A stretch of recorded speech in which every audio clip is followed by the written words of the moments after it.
Mesdames, Messieurs, bonsoir. Pour ce nouveau numéro de cette politique, nous nous intéressons à l'action humanitaire et à l'une des institutions qui incarne le mieux aujourd'hui le combat de l'humanité pour la dignité. Nous nous intéressons à la Croix-Rouge, une inspiration furtive en temps de guerre barbare au XIXe siècle, devenu le plus grand mouvement d'intervention et d'aide au monde. Au Gabon, la Croix-Rouge a fait son chemin. Des moments riches et des périodes difficiles se sont succédés, mais la Croix-Rouge n'a pas fléchi. Aujourd'hui, elle est au Gabon l'un des fers de lance de la lutte contre l'exclusion, la pauvreté, la fatalité et la détresse. La Croix-Rouge a donc redoré son image et cela est le fait d'une volonté politique, très clairement, et c'est aussi le fait d'un homme qui incarne ce renouveau. Il s'agit du docteur Guy-Patrick Obiandong qui nous fait l'honneur d'être sur ce plateau. Le docteur Guy-Patrick Obiandong est donc le président de la Croix-Rouge depuis 2013 et il en a normalement pour 4 ans. Il a été élu à la tête de l'institution donc en décembre 2013, après avoir assuré pendant la période de restructuration la fonction de coordonnateur général. Le docteur Guy-Patrick Obiandong est, comme vous l'avez compris, médecin de formation. Docteur, bonsoir. Bonsoir. Alors nous sommes sur ce plateau avec Dina Kossou qui va s'occuper de poser quelques questions titillantes au docteur Guy-Patrick Obiandong. On se pose souvent la question, vous êtes médecin, vous êtes médecin, mais dans quelle spécialité? Écoutez, je suis médecin de formation. J'ai fait mes études de médecine à la faculté de médecine du Gabon et j'ai fait ma spécialité de santé publique à l'université de Nancy.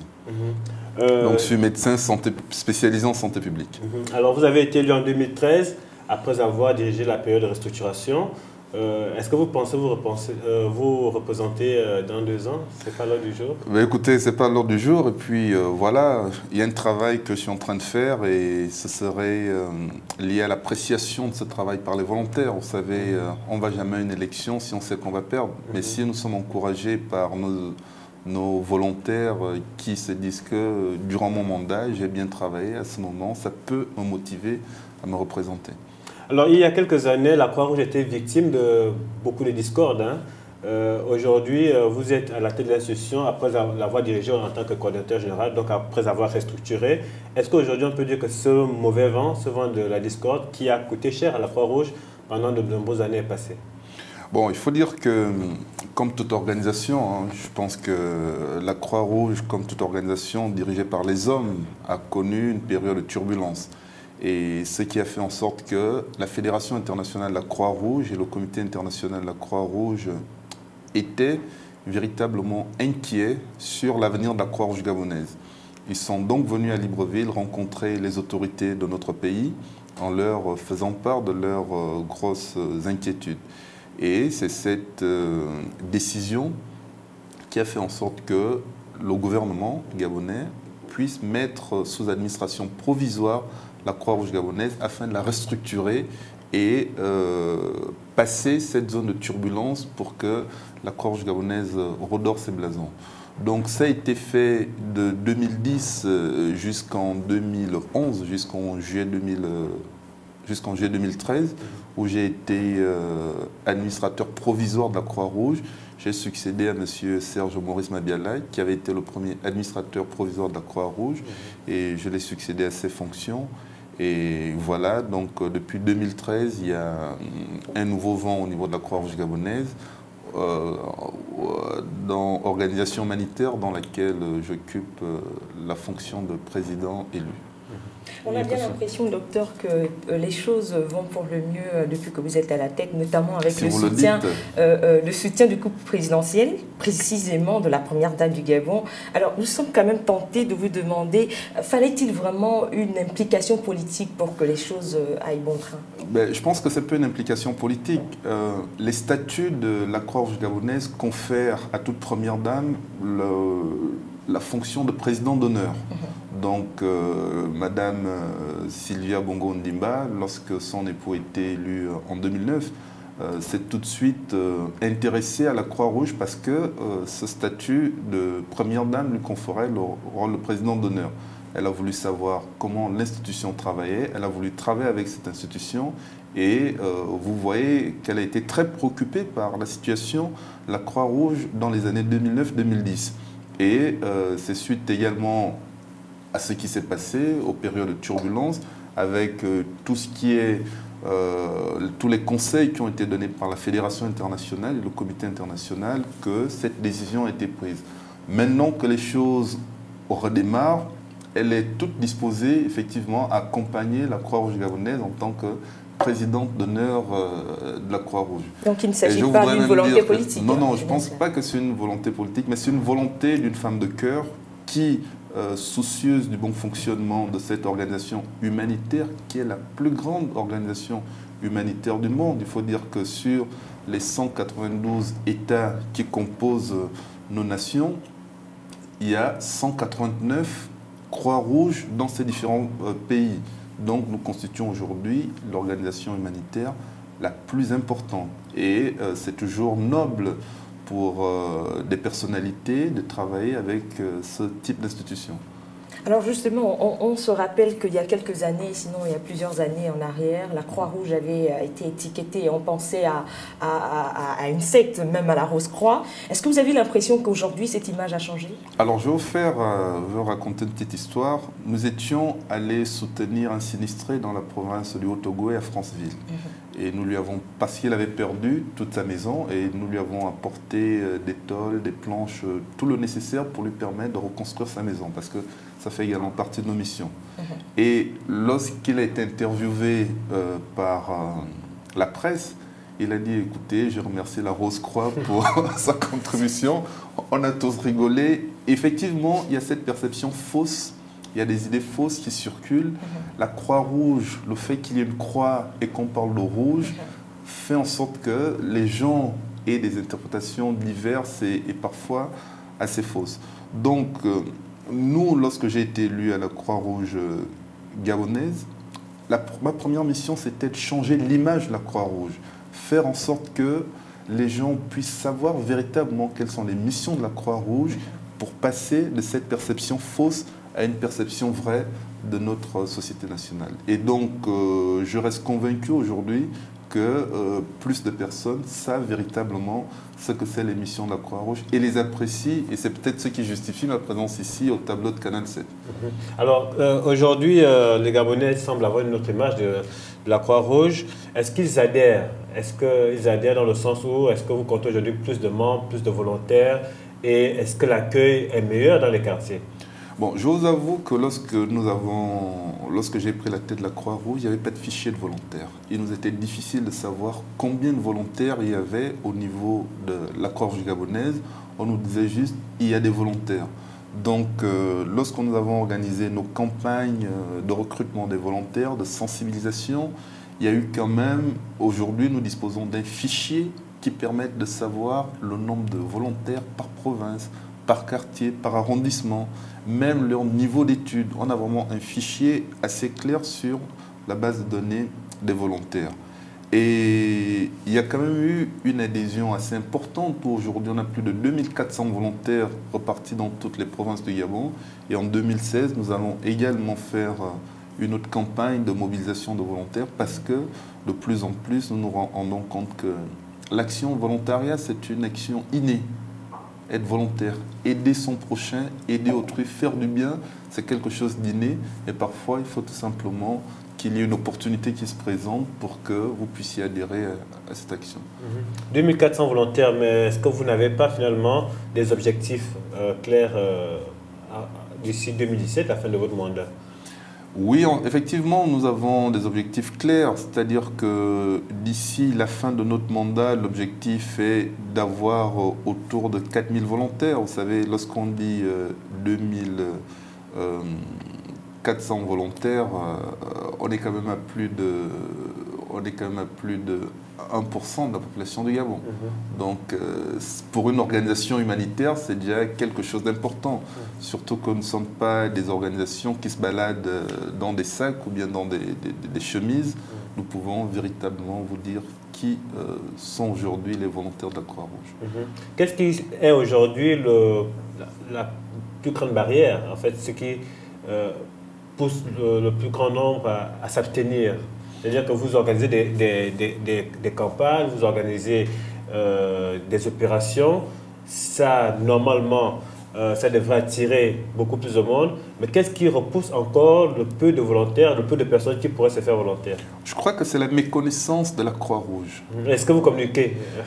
On a commencé, si vous suivez un peu tout ce qu'on fait, je crois que le plus grand budget de la Croix-Rouge va dans la communication. Nous organisons beaucoup de spots, nous élaborons beaucoup de supports de communication pour mieux édifier les populations sur ce que c'est la Croix-Rouge gabonaise. Mais il faut dire que la Croix-Rouge gabonaise a été créée au Gabon en 1996.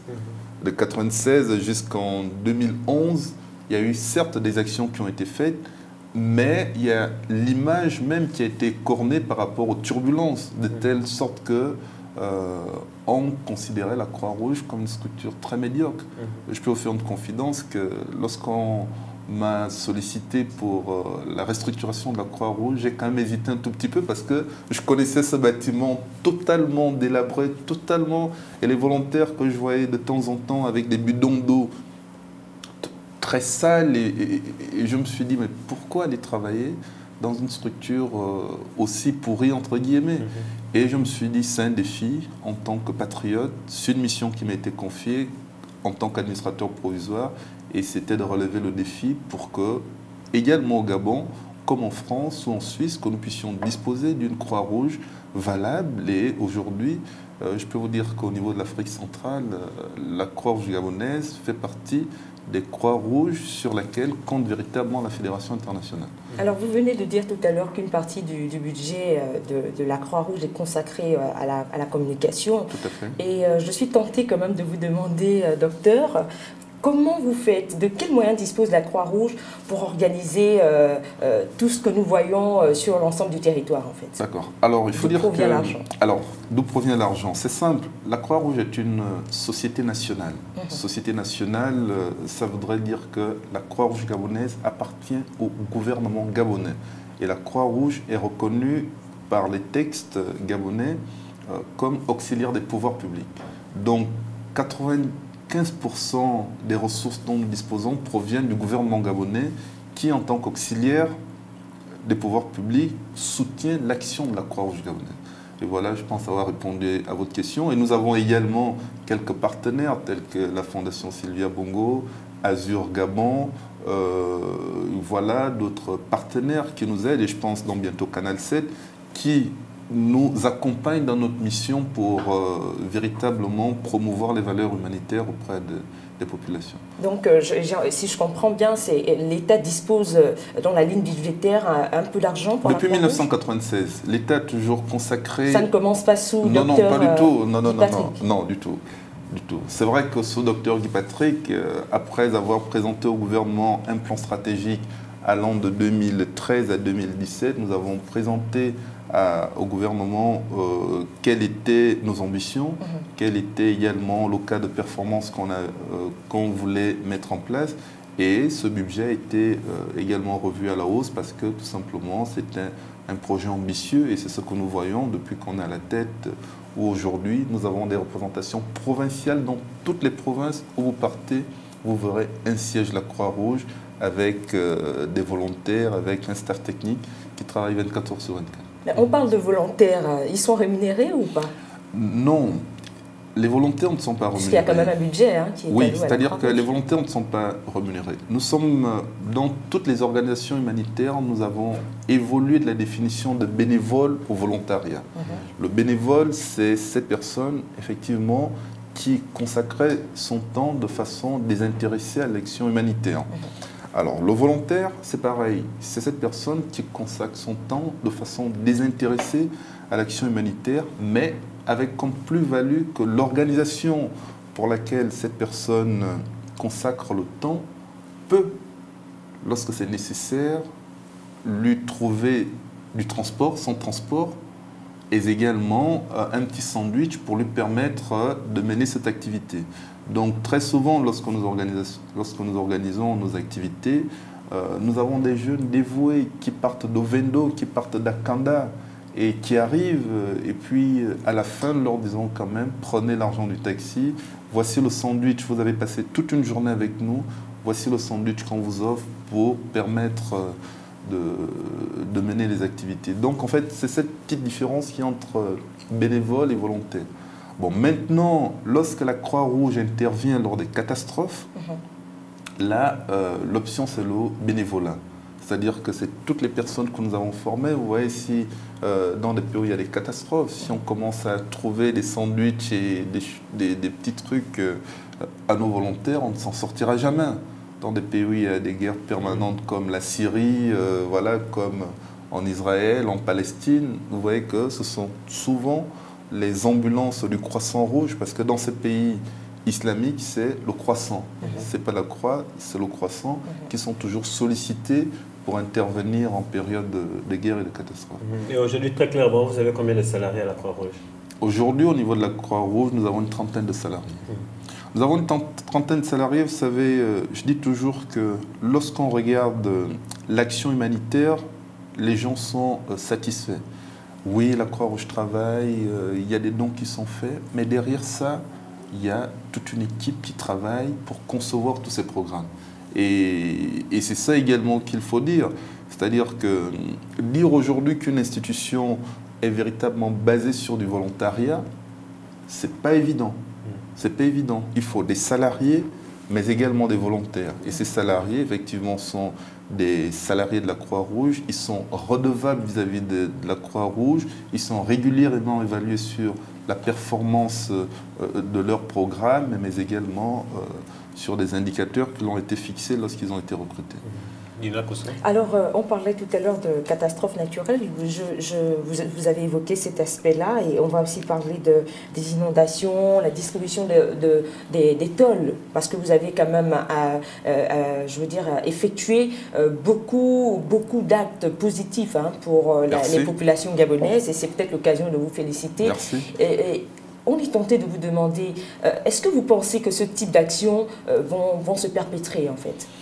Écoutez, tant que la Croix-Rouge gabonaise existera au Gabon, nous viendrons toujours en aide aux personnes vulnérables. C'est ça même la principale mission d'une Croix-Rouge, c'est de prévenir et alléger les souffrances des personnes vulnérables, en tout temps, en toutes circonstances. C'est ça notre mission. Donc, tant que nous pouvons le faire, nous le faisons.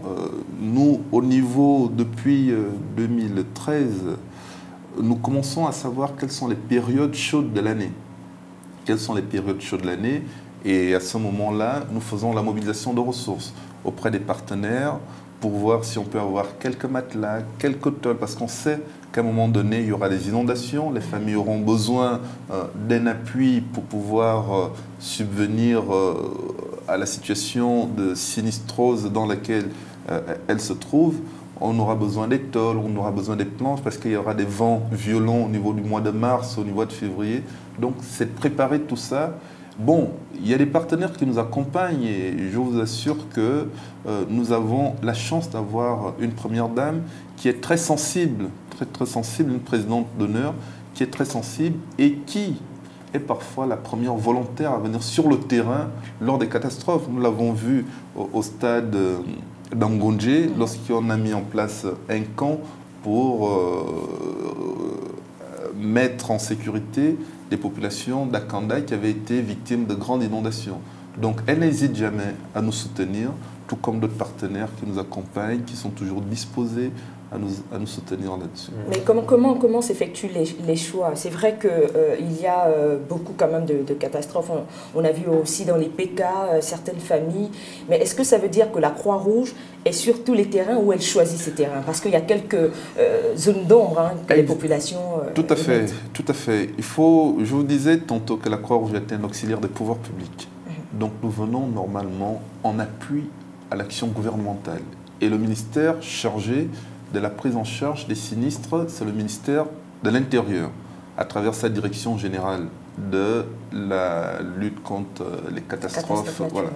Donc, normalement, lorsqu'il y a une catastrophe, ce sont eux qui interviennent dans un premier temps et nous venons en appui.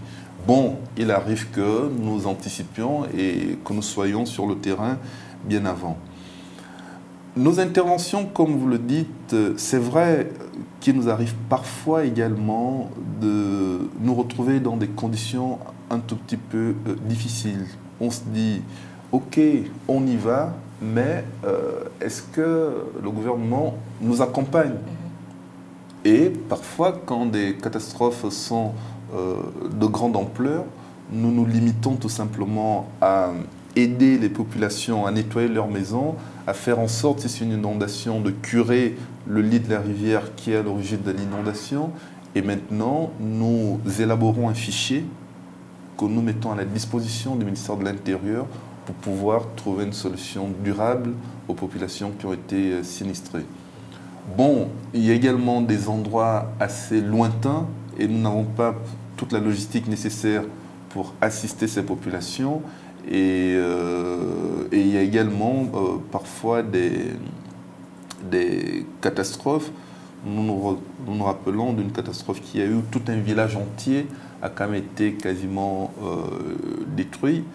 Nous sommes allés sur le terrain, nous avons fait une évaluation, nous étions les seuls qui étions allés sur le terrain, nous avons fait une évaluation du sinistre, des dégâts, et nous avons fait notre rapport.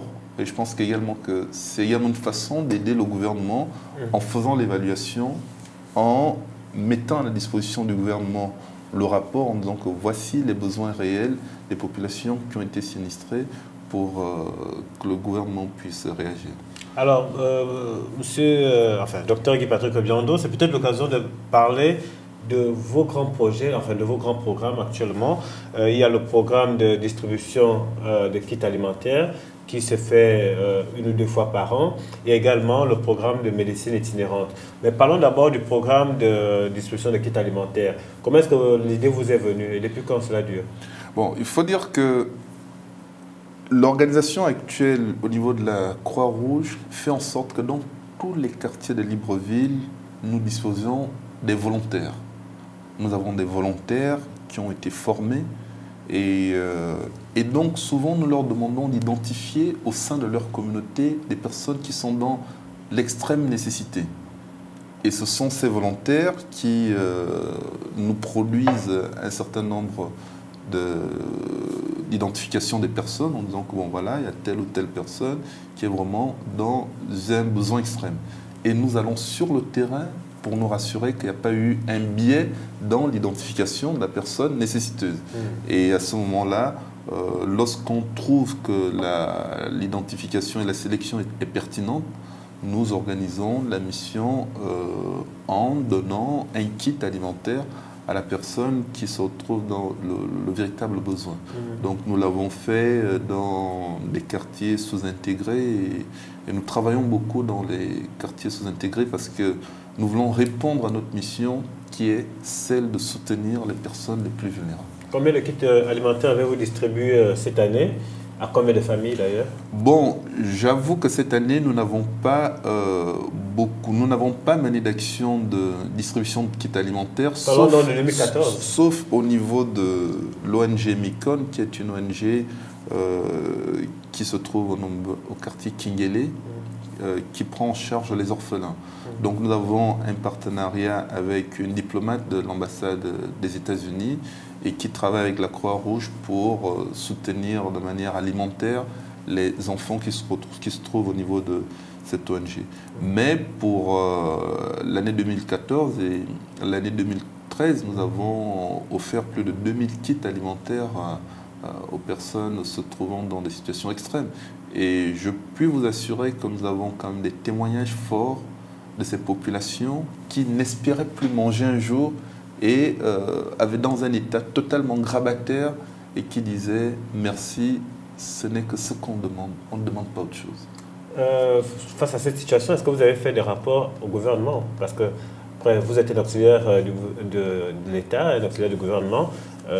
Il faut bien que le gouvernement soit mis au courant. Vous l'avez fait? Le gouvernement a tous les instruments qui lui permettent d'être au courant. Il y a toutes les enquêtes qui sont faites sur la pauvreté. Donc, il y a l'EGEP. Le gouvernement, rassurez-vous, a toute la documentation nécessaire pour lutter contre la pauvreté. Après, maintenant, comme on dit, entre les besoins qui sont exprimés, la réalité budgétaire également et certaines priorités qui sont faites, parfois c'est toute cette organisation qu'il faut mettre en place, mais nos rapports sont régulièrement faits au ministère de l'Intérieur et au ministère de la Santé où nous leur tenons informés de nos activités. Mais alors, ça veut dire, puisqu'en 2015, vous n'avez pas vous n'avez pas distribué le kit alimentaire de façon directe, est-ce que vous n'avez pas reçu des appels, des SOS de la part de ces populations qui étaient habituées à vous recevoir chez elles depuis 2-3 ans? Bien évidemment, nous avons reçu, ça continue même à pleuvoir, des aides. Bon, nous sommes quand même dans un contexte économique assez particulier. Je vous disais tantôt que la Croix-Rouge gabonaise reçoit une subvention de l'État. Et c'est une subvention, effectivement, qui a connu une légère baisse, même pas une légère baisse, qui a connu une baisse de 50% par rapport à 2013, tout simplement à cause de la crise financière. Et ça nous a permis de réorienter nos actions en disant quelles sont les actions les plus pertinentes que nous pourrions organiser pour véritablement aider les populations. Et nous avons pensé qu'il y avait le programme de médecine itinérante. Nous avons des localités où les populations n'ont pas accès aux soins. Les populations n'ont pas accès aux soins, tout simplement parce que les voies de circulation sont assez difficiles d'accès. Et nous nous sommes positionnés dans ces différentes localités pour qu'avec les équipes médicales de la Croix-Rouge, nous puissions aller les soigner en leur donnant gratuitement des médicaments, en leur apportant des soins. Et c'est un projet qui se fait aujourd'hui dans 4 provinces. Dans la province du Haut-Ogooué, dans la province de Logo-et-Vindo, dans la province d'Angouni et dans la province du Wellington. Je sais que Dina va me poser pourquoi le choix de ces provinces. Tout simplement parce que l'enquête démographique et de santé qui a été réalisée en 2012 montrait qu'il y a une situation extrême, j'abuse un tout petit peu, mais il y a une situation de morbidité forte dans ces 4 provinces par rapport aux autres. Mais cela n'empêche qu'à partir de 2016, nous allons voir comment étendre ce projet de médecine itinérante et de médecine communautaire dans les autres provinces. Nous sommes rassurés.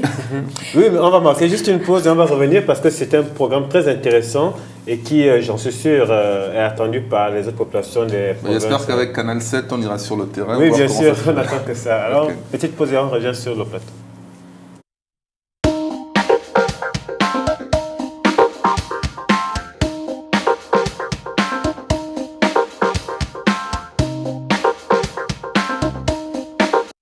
Dina Kosso. Alors, docteur, justement, on fait une remarque à la Croix-Rouge, celle d'être toujours présente lors des marches, des rassemblements du régime au pouvoir, du parti au pouvoir. Ah ouais. Et malheureusement, quand il s'agit de l'opposition, on dit, et je préfère prêter ces mots-là à ces personnes qui le disent, que la Croix-Rouge n'est pas très présente. Ont-ils tort de le dire finalement ? Vous savez, si on ne s'en tient qu'aux préjugés, on n'avance pas. Si vous pouviez savoir ce qu'on dit de Canal 7, en disant que c'est une chaîne politique, alors que, voilà, vous recevez un humanitaire. Donc, il y a toujours des préjugés. Non, je pense que ce sont des idées fausses qui circulent. Au niveau de la Croix-Rouge, nous avons ce qu'on appelle un dispositif de premier secours. C'est un dispositif qui est souvent sollicité lors de l'organisation des événements. C'est un dispositif payant. C'est un dispositif payant au cours duquel nous mettons des secouristes et non des volontaires. Là, ce sont des secouristes, ce sont des gens capables de réagir en cas de catastrophe que nous mettons à la disposition de l'organisateur de l'événement. J'ai d'ailleurs été formé. Voilà. Donc voilà, si je fais un arrêt cardiaque, je suis moins sûr que sur le plateau, vous pourrez m'aider. Et simplement pour vous dire que lorsque nous sommes sollicités par l'organisateur d'un événement, nous allons. La Croix-Rouge, c'est une organisation humanitaire et qui, parmi ces 7 principes fondamentaux, il y a la neutralité. La neutralité, c'est que nous ne nous intéressons pas à l'action politique, nous travaillons pour l'homme. Alors, si vous avez les images de l'arrivée du défunt André Mbobam à Libreville, pendant les 3 jours, vous verrez que la Croix-Rouge a été mobilisée. De l'arrivée à l'aéroport, la Croix-Rouge, les secouristes de la Croix-Rouge ont dormi au stade et les secouristes de la Croix-Rouge ont été félicités par les gens de l'autre côté. Voilà, donc c'est simplement pour vous dire que nous tenons à notre neutralité, nous tenons à notre impartialité. Après, cela n'exclut pas que le président de la Croix-Rouge puisse avoir un intéressement dans le débat politique, parce qu'en tant que citoyen, j'ai le droit, voilà, d'avoir une sympathie vis-à-vis d'un politique. Mais par contre, mon rôle en tant que président, c'est de faire en sorte que les interventions de la Croix-Rouge puissent se faire dans la plus grande neutralité. Donc, rassurer ceux-là qui disent que la Croix-Rouge n'intervient que dans les actions du PDG, que nous intervenons de manière neutre. Je voudrais profiter de l'occasion pour lever quand même cette zone d'ombre. Est-ce à dire que l'opposition n'a pas assez d'argent? Parce qu'on parlait de plus de volontaires, mais des secouristes, ça veut dire que là, ils sont rémunérés. Est-ce que c'est pour dire qu'à chaque fois qu'ils ont sollicité la Croix-Rouge, ils n'ont pas pensé à l'essentiel et c'est pour ça qu'il n'y a pas une réaction favorable? Je me fais l'écho. Hein, je peux vous rassurer que chaque fois que l'opposition a sollicité la Croix-Rouge, nous avons toujours été présents, avec même des rabais, des prix préférentiels. Voilà, donc... Vous ne comprenez pas quel dire alors? Bon, maintenant, après également, c'est un choix. Il y a des gens, des organisateurs qui estiment que l'événement que nous organisons n'a pas besoin de la Croix-Rouge. Nous n'avons pas besoin de la Croix-Rouge parce qu'ils ont mis en place un petit dispositif de santé ou de sécurité et puis ils peuvent s'en passer. Tout comme d'autres mesurent peut-être l'importance de la Croix-Rouge dans la participation de leurs événements et à ce moment-là, ils nous invitent. C'est comme dans les grands matchs, les compétitions de foot. Vous verrez que parfois, il y a les volontaires, les secouristes de la Croix-Rouge dans les stades. Et il y a d'autres matchs également, il n'y a pas des secouristes de la Croix-Rouge parce que tout simplement, les organisateurs estiment qu'ils peuvent faire avec ou bien peuvent faire sans la Croix-Rouge à certains moments. Alors, docteur Guy Patrick Obiang, 2016 et 2017 seront 2 années d'intense activité. Sur quel plan? 2016, d'abord politique, parce qu'il y aura la présidentielle, beaucoup de meetings, beaucoup de rassemblements. Et 2017, la CAN, la Coupe d'Afrique des Nations, qui va se tenir au Gabon. Vous avez déjà été très présent en 2012. Est-ce qu'aujourd'hui, la Croix-Rouge est prête à assumer ses responsabilités tout au long de ces 2 années qui sont quand même des années charnières? Bon, nous sommes en train de nous préparer. Nous sommes en train de nous préparer parce qu'on dit mieux vaut prévenir que guérir. Nous sommes en train de nous préparer dans la formation des volontaires aux gestes de premier secours. Et c'est pourquoi, pour 2016, nous avons un vaste programme de formation des volontaires qui sont dans nos quartiers aux gestes de premier secours. Et mieux, nous sommes en train de signer une convention avec la Croix-Rouge belge. Et dans 1 ou 2 semaines, il y aura des instructeurs de la Croix-Rouge belge qui viendront au Gabon pour former les moniteurs de formateurs de premier secours gabonais pour qu'ils puissent être des instructeurs. Et ces instructeurs, eux, à leur tour gabonais, qui seront formés par les Belges, iront dans les différentes provinces pour former un maximum de volontaires aux gestes de premier secours. Ainsi, pourra être notre contribution à des éventuels troubles qui peuvent apparaître pour ces années charnières, comme vous dites. Puisqu'on parle de formation, est-ce que vous estimez aujourd'hui que vos bénévoles et vos volontaires sont bien formés? Écoutez, rien que par le témoignage des personnes qui sont formées, c'est toujours un témoignage positif. Vous savez, la Croix-Rouge gabonaise, aujourd'hui, a le meilleur centre de formation de premier secours de l'Afrique centrale. Et c'est un centre de formation qui est équipé aux normes européennes. Parce que j'ai travaillé comme responsable d'un programme ministère de la Santé Croix-Rouge française. Donc pendant 4 ans, et j'étais l'homologue de la Croix-Rouge française au niveau du Gabon. Et je suis allé, j'ai vu le centre de formation, je me suis dit, et j'ai vu tout le dispositif de formation qui était, et lorsque j'ai été élu président de la Croix-Rouge gabonaise, je me suis dit, il me faut ce même dispositif au niveau du Gabon. Et c'est pourquoi, lorsque vous bénéficiez actuellement d'une formation premier secours, vous avez les mannequins, vous avez tout ce qu'il faut, tout ce qu'on trouve dans des pays occidentaux. Et eux-mêmes, lorsque nous avons des amis qui viennent, ils disent toujours que parfois votre centre est mieux équipé que le nôtre. Donc nous faisons vraiment attention pour que la formation qui soit donnée soit une formation de qualité. Alors, Dina Poussé allait très vite en besoin tout à l'heure. Avant la pause, nous parlions effectivement du programme de médecine itinérante. Apparemment, c'est un programme qui vous tient beaucoup à cœur. Vous êtes médecin, bien évidemment, spécialiste de la santé publique. Oui. Et on sent votre inspiration dans cette affaire-là. Plus clairement, vous parlez de 4 provinces qui sont aujourd'hui au cœur de l'action.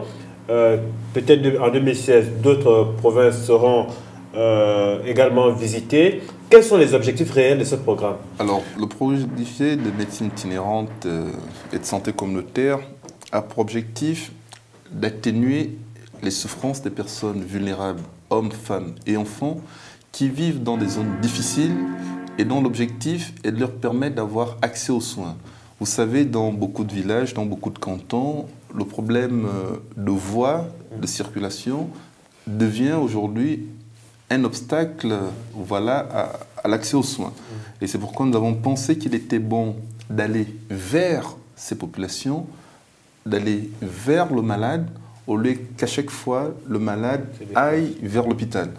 C'est une stratégie qui existe dans beaucoup de pays dans le monde, notamment en Afrique de l'Ouest, où nous avons des organisations humanitaires qui vont vers les malades, faire des soins curatifs en traitant les personnes malades, faire également de la prévention. Cette prévention, nous la faisons dans la santé de la mère et de l'enfant, en sensibilisant les mamans, en sensibilisant les jeunes filles en âge de procréer sur les comportements responsables à avoir. Nous le faisons également, cette prévention, dans le cadre de la lutte contre le sida, en mettant à disposition des personnes sexuellement actives des préservatifs, mais en conseillant également ces personnes d'avoir un comportement responsable. Nous le faisons dans le cadre de la lutte contre le paludisme, en mettant à disposition des couches les plus vulnérables au paludisme, c'est-à-dire les personnes âgées et les enfants de moins de 5 ans, ainsi que les femmes enceintes, des moustiquaires imprégnés. Ce programme, nous le faisons dans 4 provinces du Gabon, le Haut-Ogooué, le Gouy-Vindo, l'Angounié et le Walentem, tout simplement parce que ce sont des provinces qui, dans l'enquête démographique et de santé qui a été organisée en 2012, montre que le taux de morbidité et de mortalité de ces différentes infections est le plus élevé dans ces différentes provinces. Et nous l'organisons depuis le mois d'avril 2015, et je puis vous rassurer que les témoignages sont énormes, énormément satisfaisants. Et je peux vous assurer que nous sommes allés dans certains villages où nous avons trouvé certaines personnes dans le coma et étaient véritablement habillées par les populations en attendant que ces personnes rendent l'âme. Mais grâce à nos équipes, nous leur avons donné des premiers soins et nous les avons emmenés au niveau du centre hospitalier régional pour que ces personnes puissent bénéficier des véritables soins. Donc, vous parlez là d'un programme qui nécessite beaucoup de moyens. Comment est-ce que vous avez trouvé le financement? Bon, c'est un programme, il faut le dire, qui est en partie financé par la stratégie d'investissement humain du Gabon, qui est une stratégie mise en œuvre par le ministère de la Santé et également par la Caisse nationale d'assurance maladie et garantie sociale, la CNAMGS. Nous avons expliqué à la Caisse nationale d'assurance maladie et de garantie sociale qu'il y a beaucoup d'assurés, beaucoup de personnes qui sont assurées CNAMGS, mais voilà, qui ne profitent pas des soins. Et donc, il est important que la Croix-Rouge, qui se décide d'aller vers les populations, puisse être accompagnée. Et c'est à ce moment-là que la CNAMGS s'est engagée à mettre à notre disposition régulièrement des médicaments pour permettre aux populations d'avoir accès aux soins. Et il en est de même, vous voyez, la Première Dame qui est engagée dans la lutte contre le cancer, mais également dans la lutte contre le paludisme, et elle a mis à notre disposition également des moustiquaires imprégnés pour nous permettre de pouvoir répondre aux besoins des personnes vulnérables face au paludisme. Et peut-être comme autre contributeur, ce sera peut-être Canal 7 qui permettra de mieux véhiculer le projet que nous faisons pour que nous ayons d'autres donateurs qui contribuent à l'action de la Croix-Rouge sur le terrain. Bien sûr, Canal 7 sera certainement avec vous. Mais autre question, toujours sur le programme de médecine itinérante, ce n'est pas un programme comme le kit alimentaire où c'est juste des volontaires qu'on va appeler, etc. Ça nécessite quand même d'avoir des personnes qualifiées. Ça veut dire que vous employez des médecins. Comment est-ce que vous travaillez? Est-ce que ce sont des médecins volontaires? Est-ce que ce sont des infirmiers volontaires? Comment est-ce que vous travaillez avec ce personnel de santé? Ok. Alors, dans chaque province, nous avons identifié des médecins volontaires. Et puis, nous avons constitué une équipe faite des médecins, des techniciens de laboratoire, des sages-femmes, d'infirmiers et également des volontaires. Et ce sont ces personnes animées de bonne foi qui vont dans des villages, parfois sous la pluie, s'embourbent avec nos 4x4 et qui réalisent ces activités. Et là, si on a le soutien d'autres partenaires, c'est la médecine générale que nous organisons. Ce sont des consultations de médecine générale.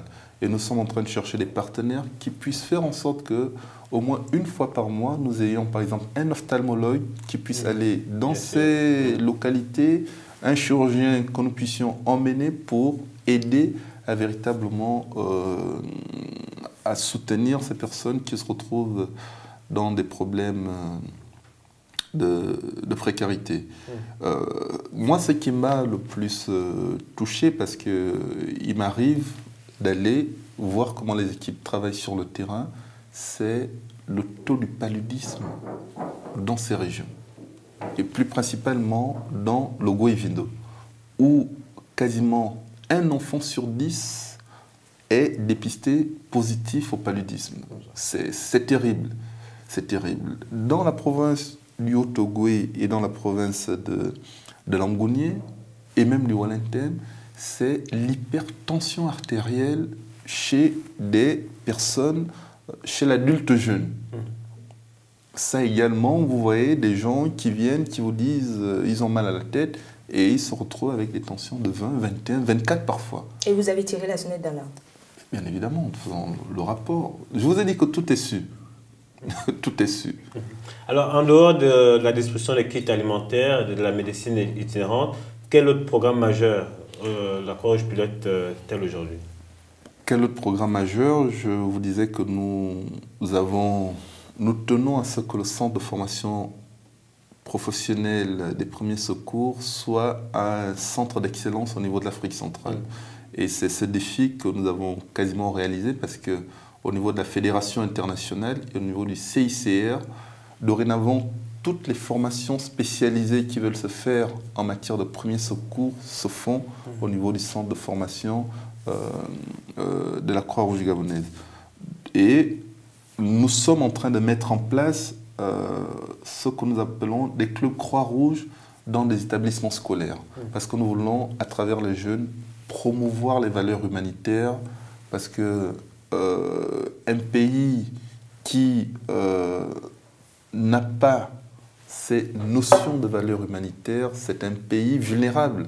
C'est un pays vulnérable qui peut faire en sorte que lorsque une situation de conflit se pose, les gens s'entretuent, alors que lorsqu'on est imprégné des valeurs humanitaires, ce sont des valeurs d'amour, ce sont des valeurs de solidarité. Alors justement, quels sont les rapports que la Croix-Rouge gabonaise entretient avec d'autres Croix-Rouges sous-régionales ou même d'autres organisations internationales ou encore africaines? Bon, ce sont des rapports au niveau des Croix-Rouges de l'Afrique centrale, ce sont des rapports qui sont au beau fixe. Il faut dire que la Croix-Rouge gabonaise est une Croix-Rouge jeune. Et je peux dire que je suis l'un des plus jeunes présidents des Croix-Rouges, même du monde entier. Du monde entier. Et le président de la Croix-Rouge, même certaines personnes, lorsqu'on leur dit « Ah, c'est lui le président de la Croix-Rouge », ils pensaient qu'il serait plus vieux. Voilà. Donc, nous avons apporté une nouvelle dynamique qui plaît aux sociétés nationales, aux autres Croix-Rouges de l'Afrique centrale. Et régulièrement, nous échangeons sur des bonnes procédures. Et comme je vous ai dit, de commun accord, ils ont accepté que la Croix-Rouge gabonaise, le centre de formation au premier secours, soit aujourd'hui le centre d'excellence en matière de formation au premier secours de l'Afrique centrale. Et les choses se passent bien. Vous avez vu également comment la Croix-Rouge gabonaise a soutenu la Croix-Rouge centrafricaine. Nous avons effectué une mission avec notre présidente d'honneur pour soutenir la Croix-Rouge centrafricaine. De quelle manière? Peut-être nous édifier. De quelle manière nous avons acheté des kits alimentaires, nous avons acheté des kits essentiels, des matelas, vraiment toute une logistique et un véhicule 4x4 pour permettre à la Croix-Rouge centrafricaine d'être opérationnelle. Je vous assure que lorsque cette Croix-Rouge fait le point de la situation en Centrafrique, vous n'avez que des larmes pour pleurer. Parce qu'elle est régulièrement sur le terrain pour ramasser des cadavres, pour ramasser des grands blessés.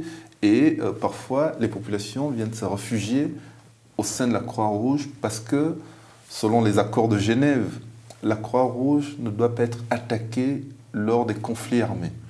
Et la Croix-Rouge ne doit pas être attaquée. Et c'est ce qu'on appelle le droit international humanitaire. C'est d'expliquer aux parties en conflit que si jamais nous passons aux armes, il ne faudrait pas attaquer la Croix-Rouge parce que nous sommes une institution neutre. Alors, puisque nous parlons donc des relations avec les autres, avec les autres sociétés nationales, il faut aussi parler des relations avec les institutions internationales, du moins les structures internationales, la Croix-Rouge, le FICR, c'est la Fédération internationale de la Croix-Rouge, et le CICR. Comment est-ce que, quel est le point faites-nous le point des relations et dites-nous surtout quelle est la différence entre le CICR et le FICR parce qu'on s'y perd un peu quand même. Ok. Les relations sont au beau fixe, aussi bien avec la Fédération internationale et le Comité international de la Croix-Rouge et du Croissant-Rouge, qu'on appelle le CICR. Nous entretenons d'excellents rapports, ils sont satisfaits de la situation de la Croix-Rouge gabonaise, mais également du dynamisme et du nouvel élan et du nouveau souffle que la Croix-Rouge gabonaise apporte au niveau de l'Afrique centrale. Bon, quelle est la différence entre la Fédération internationale de la Croix-Rouge et le Comité international de la Croix-Rouge et du Croissant-Rouge?